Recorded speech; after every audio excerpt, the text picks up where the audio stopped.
Swedish climate activist Greta Thunberg has staged a pro-democracy rally in Georgia's capital of Tbilisi to denounce authoritarianism in the country and neighbouring Azerbaijan, where the UN COP29 climate conference opened Monday.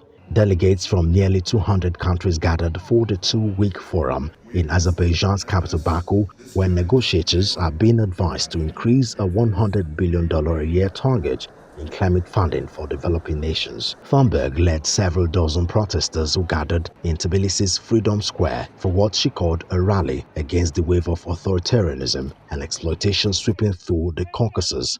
Demonstrators brandished placards that read "Free 300 political prisoners in Azerbaijan" and "Democracy for Georgia."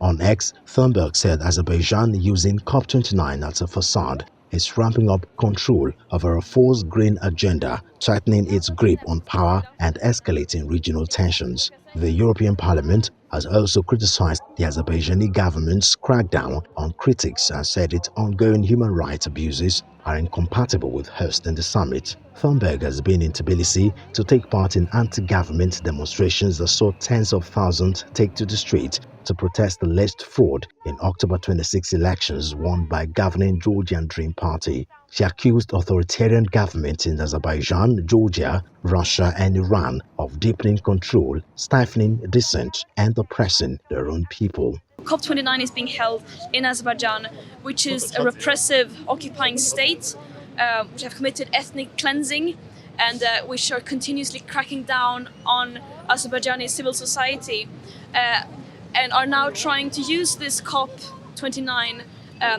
as a chance to greenwash their crimes and human rights abuses. Today we are standing here united,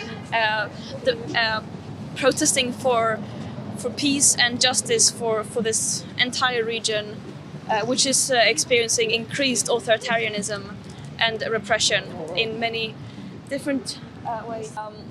The European Union, by continuing to import fossil fuel from Azerbaijan and is planning to increase its import of fossil fuel from Azerbaijan, is complicit in the crimes committed by the Azerbaijani state.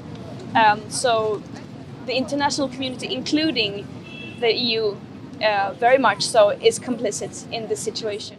In 2018, Thunberg started skipping school on Fridays to sit outside the Swedish parliament, demanding more substantive action to combat climate change. Despite ending a Friday protest in 2023 after graduating from high school, her protest has inspired students worldwide to skip class each week to demand more effort from global leaders.